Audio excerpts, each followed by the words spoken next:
Hello friends, good morning. तो कैसे हैं आप सभी लोग?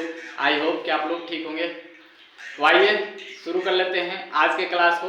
और आज के क्लास में हम लोग देखने वाले हैं कक्षा 10 के प्रश्नावली 8.3 यानी शंखनाद सीरीज चल रहा है और शंखनाद सीरीज का ये 12वां भाग है। तो आज हम लोग देखने वाले हैं कक्षा 10 के प्रश्नावली 8.3 यानी 8.3 में जो भी प्रश्न आने वाले हैं, ये जो प्रश्न बनाएंगे हम लोग आज, इन सब के लिए जो फॉर्मूला यूज होने वाला है वो सारा फॉर्मूला यानी जो त्रिकोणमितीय अनुपात जो होता है वो पूरक कोणों में किस तरीके से त्रिकोणमितीय अनुपात चेंज कैसे होता है, किस तरीके से बदलता है, वो सारी चीजें हम लोगों ने कल के वीडियो में चर्चा कर चुके हैं। और कल के वीडियो में हम लोगों ने पहला क्वेश्चन भी यानी पहला क्वेश्चन भी हम कल के वीडियो में बना चुके हैं। तो आज से हम डायरेक्ट आज दूसरा क्वेश्चन से हम स्टार्ट करेंगे, पहला का दूसरा क्वेश्चन।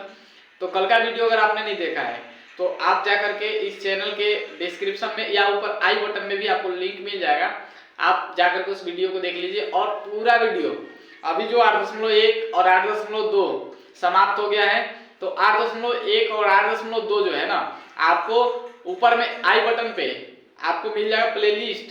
उस प्लेलिस्ट में जाकर के आप चेक करिए, सारे के सारे वीडियो एक ही प्लेलिस्ट में आपको मिल जाएगा।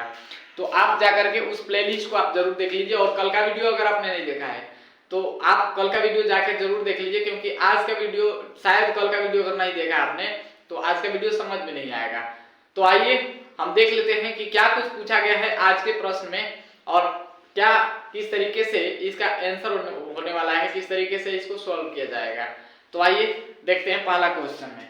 तो पहला क्वेश्चन में दूसरा जो क्वेश्चन है, दूसरा और तीसरा हमने लिखा है। मैंने बता दिया है कि जो पहला क्वेश्चन है कल के वीडियो में हमने कर चुका है। तो क्वेश्चन कह रहा है कि निम्नलिखित का मान निकालिए, मान ज्ञात करना है। दूसरा क्वेश्चन जो दिया है वो दिया है tan 26 डिग्री बाटा में cot 64 डिग्री। तो tan 26 डिग्री ऊपर है और cot 64 डिग्री नीचे है। इसका मान हम लोगों को ज्ञात करना है। एक बार हम इसको उतार लेते हैं। tan 26 डिग्री, थोड़ा बंद कर दें, आवाज कॉपीराइट आ गई, गाना में कॉपीराइट आ रहा है। तो ये हम लोग को दिया गया है tan 26 डिग्री बाटा में cot 64 डिग्री। इसका मान हम लोग को क्या करना है, ज्ञात करना है। तो इसको हम चेंज करेंगे, या तो हम tan को cot में चेंज कर लेंगे या cot को ही हम चेंज कर लेंगे tan में। तो हम tan को ही चेंज कर लेते हैं। इसको अगर हम लिखें इस तरीके से, tan 26 डिग्री है तो 26 डिग्री को हम लिख सकते हैं 90 माइनस 64 डिग्री। क्या हम इस तरीके से लिख सकते हैं? तो आप कहोगे बिल्कुल, क्योंकि हम 90 में से 64 अगर घटाएंगे तो फिर 26 आ जाएगा। तो इसलिए हम इसको इस तरीके से लिख दिए। नीचे में क्या दिख रहा है, cot 64 डिग्री। तो ये इस तरीके से हमने लिख दिया। और कल के वीडियो में हम लोगों ने पढ़ा है कि जो tan होता है वो चेंज होता है किसमें, cot में। यानी फॉर्मूला जो होता है वो tan 90 माइनस a बराबर क्या होता है, cot a। यानी यहाँ जो एंगल होता है ना वो डायरेक्ट यहाँ पे एंगल का काम करने लगता है cot में। यानी tan जो है ना cot में चेंज होता है। तो इसको हम लिख सकते हैं cot, और a की जगह पे क्या काम कर रहा है, 64 कर रहा है काम। a की जगह पे कौन काम कर रहा है, 64 कर रहा है। तो cot 64 डिग्री, अब बाटा में भी क्या है, cot 64 डिग्री है। तो cot 64 डिग्री ऊपर भी है और cot 64 डिग्री नीचे भी है। तो cot 64 और cot 64 दोनों कट करके आपका जो आंसर आ जाएगा वो हमारे पास कितना आ जाएगा, 1 आ जाएगा इसका आंसर।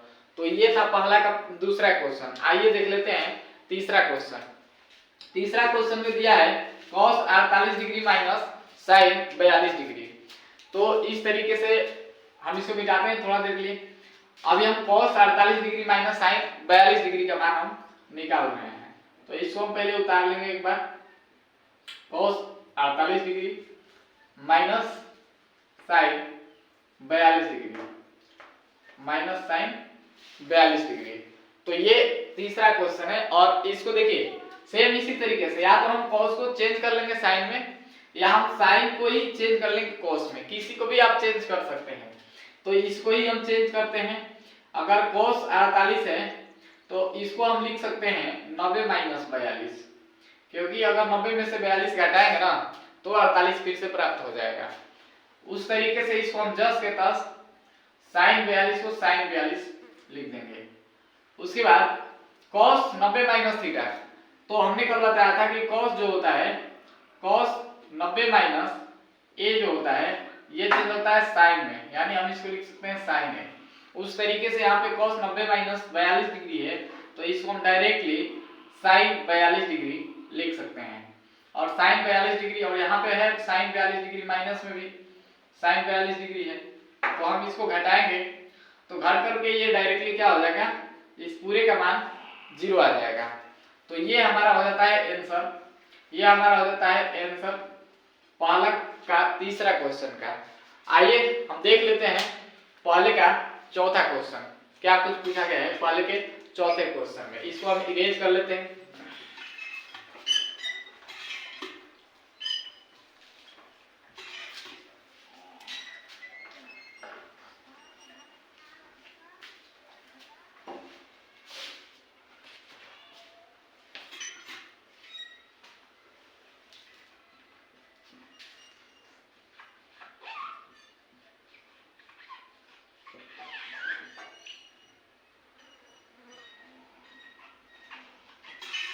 तो ये है पहला का हमारा चौथा क्वेश्चन।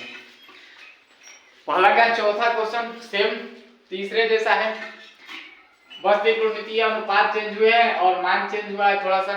तो आइए देख लेते हैं। कह रहा है cos 31 degree minus sec 59 degree का मान निकालना है हमें।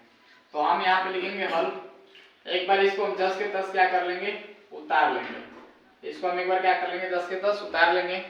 उसके बाद यहाँ पे sec 59 डिग्री यानी 59 डिग्री। अब हम किसी को चेंज कर लेते हैं, इसी को चेंज कर लेते हैं। cos 31 को हम क्या लिख सकते हैं, 90 माइनस 59, क्योंकि 90 में से 59 घटाएंगे फिर 31 आ जाएगा। उस तरीके से sec 59 को हम 10 के 10 जैसे है वैसे ही उतार देंगे। और cosec जो होता है चेंज किस में होता है, cosec चेंज होता है sec में, यानी हम लोग कब पढ़े हैं कि cosec 90 माइनस a बराबर होता है sec a। क्या होता है, sec a, यानी cosec किस में चेंज होता है, sec में चेंज होता है। तो इसको हम डायरेक्ट लिख देंगे sec 59 degree minus sec 59 degree. घट करके कितना हो जाएगा, इसका भी मान 0 हो जाएगा। तो ये था हमारा पहले का चौथा क्वेश्चन। मैं उम्मीद करता हूँ कि आप सभी लोगों को अच्छे तरीके से ये तीनों क्वेश्चन समझ में आ गया होगा। आइए बढ़ते हैं अगले क्वेश्चन यानी 8.3 के दूसरा क्वेश्चन देखते हैं।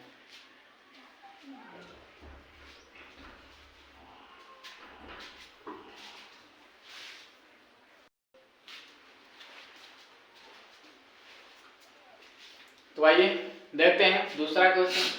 दूसरा क्वेश्चन कर रहा है कि दिखाइए कि दूसरा में दो क्वेश्चन है, इसमें पहला क्वेश्चन हमने लिख दिया है और इसमें सीध करके बताना है कि tan 48 degree into tan 23 degree into tan 42 degree into tan 67 degree बराबर 1, यानी इतना का मान 1 है। इसको हमें दिखाना है सीध करके। तो आइए हम इसको सीध करते हैं, इसको लेकर के चलते हैं। यहाँ पे हम लिख देंगे LHS, यहाँ पे हम लिख देंगे LHS यानी लेफ्ट हैंड साइड जो है इधर वाला जो बराबर के इस साइड वाला जो पार्ट है उसको पहले हम उतार लेते हैं। यहाँ पे लिखेंगे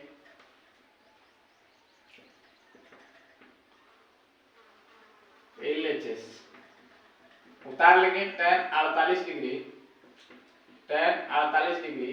tan 23 degree tan 42 degree into tan 67 degree, इतना मान दिया है। और इसको सॉल्व करके हम लोग को कितना बनाना है, 1 बनाना है।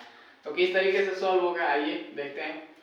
tan 48 डिग्री है तो tan 48 डिग्री को हम लिख सकते हैं 90 माइनस 42 डिग्री। क्यों, क्योंकि 42 90 में से जब हम घटाएंगे तो 48 ऑटोमेटिक आ जाएगा। उसके बाद tan 23 डिग्री है तो हम इसको लिख सकते हैं tan 90 माइनस 67 डिग्री। क्या हम इसको इस तरीके से लिख सकते हैं, तो आप कहेंगे बिल्कुल, क्योंकि हम 90 में से 67 घटाएंगे तो फिर से पुनः क्या मिल जाएगा, 23 मिल जाएगा। हमें कितना मिल जाएगा, 23 मिल जाएगा। और ये दोनों जो है ना इसको हम 10 के 10 उतार लेते हैं। tan 42 है तो tan 42 लिख देंगे और tan 67 है तो tan 67 लिख देंगे। आइए देखते हैं आगे एक स्टेप। अब यहाँ पे ध्यान दीजिए कि tan 90 माइनस 42 है तो इसको हम कर सकते हैं, ये tan जो है ना cot में चेंज हो जाएगा, cot 42 हो जाएगा। और यहाँ पे tan 90 माइनस 67 है तो ये भी हो जाएगा cot 67 डिग्री। और ये जो है tan 42 को हम इसी तरीके से लिख देंगे tan 42 degree into tan 67 degree. उसके बाद हम एक स्टेप और आगे बढ़ाते हैं, तो ये cot है, इसको हम cot 42 डिग्री लिख देते हैं। और ये tan 42 है तो इसको हम एक साथ ले लेते हैं, tan 42 इंटू में दोनों। यहाँ पे cot 67 डिग्री है तो cot 67 डिग्री और ये tan 67 डिग्री है, tan 67 डिग्री है। तो आप देख सकते हैं कि ये tan और cot, चूंकि एक फॉर्मूला आप सभी लोगों को पता है कि tan जो होता है, tan थीटा जो होता है वो cot थीटा को उल्टा होता है। यानी यहाँ पे एक फॉर्मूला बनता है कि tan theta into cot theta, यहाँ पे मैं लिख दे रहा हूँ, नीचे में लिख दे रहा हूँ, यहाँ पे tan theta into cot theta का जो मान होता है 1 होता है। tan थीटा और cot थीटा दोनों का अगर सेम थीटा एंगल सेम है ना तो दोनों को गुणा करने पर कितना आ जाएगा, 1 आ जाता है। तो यहाँ 42 दिख रहा है दोनों में, तो इतना का मान जो है ना हमारे पास तो कितना हो जाएगा, 1 हो जाएगा। और यहाँ देखिए tan 67, यहाँ cot 67 और tan 67, इसका भी मान कितना हो जाएगा, 1 हो जाएगा। और दोनों को मल्टीप्लाई कर देंगे तो हमारे पास क्या निकल के आएगा, आंसर 1 निकल के आएगा। और यही हमारे पास RHS है, यही हम लोग को लाना था। तो यहाँ पर हम लिख सकते हैं प्रूफ, ये वाला मिटा देते हैं अभी।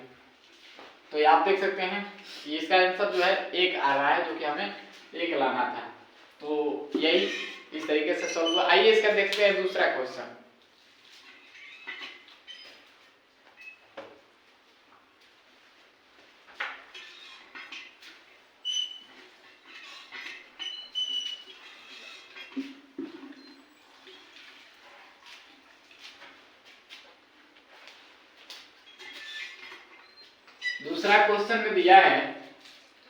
दूसरा क्वेश्चन में दिया है cos 38 degree cos 52 degree, cos 38 degree cos 52 degree minus sin 38 degree sin 38 degree sin 52 degree बराबर कितना होता है, 0।